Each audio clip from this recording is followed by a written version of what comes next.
ನಾಲ್ವಡಿ ಕೃಷ್ಣರಾಜ ಒಡೆಯರ್ ಮೈಸೂರಿನ 24ನೇ ಮಹಾರಾಜರಾಗಿದ್ದು 1902ರಿಂದ 1940ರವರೆಗೆ ಆಳ್ವಿಕೆಯನ್ನ ನಡೆಸಿದರು.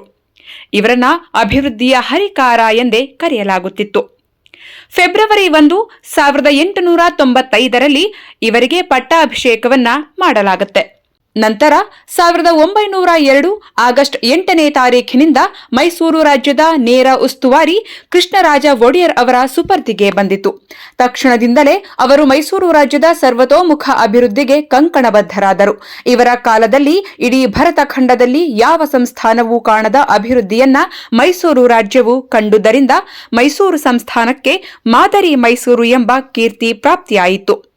ನಾಲ್ವಡಿ ಕೃಷ್ಣರಾಜ ಒಡೆಯರ್ ಅವರು ಅರಸು ಮನೆತನದಿಂದ ಬಂದವರಾಗಿದ್ದರೂ ಸಹ ಸರಳ ಸಜ್ಜನ ವ್ಯಕ್ತಿಯಾಗಿದ್ದರು. 1897ರಿಂದ 1907ರ ಅವಧಿಯಲ್ಲಿ ವಾಣಿ ವಿಲಾಸ ಸಾಗರ ಕಟ್ಟಲಾಯಿತು. 1911ರಲ್ಲಿ ಆರಂಭವಾದ ಕೃಷ್ಣರಾಜ ಸಾಗರ ಭಾರತದ ಮೊಟ್ಟಮೊದಲ ಬೃಹತ್ ಜಲಾಶಯವಾಯಿತು. 1900ರಲ್ಲಿಯೇ ಶಿವನ ಸಮುದ್ರದ ಬಳಿ ಕಾವೇರಿ ನದಿಯಿಂದ ಜಲವಿದ್ಯುತ್ ಕೇಂದ್ರ ಆರಂಭವಾಯಿತು. ಇದು ಭಾರತದ ಮೊದಲ ಬೃಹತ್ ಜಲ ವಿದ್ಯುತ್ ಕೇಂದ್ರವಾಯಿತು.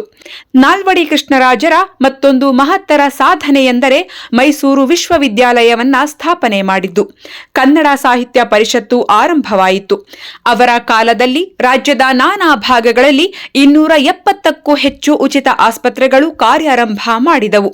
ಬೆಂಗಳೂರಿನ ಮಿಂಟೋ ಕಣ್ಣಾಸ್ಪತ್ರೆ ಜಾಗತಿಕ ಮಟ್ಟದಲ್ಲಿ ಹೆಸರು ಮಾಡಿತ್ತು. ಮೈಸೂರಿನ ಕ್ಷಯರೋಗ ಆಸ್ಪತ್ರೆ ಉತ್ತಮಗೊಂಡಿತು.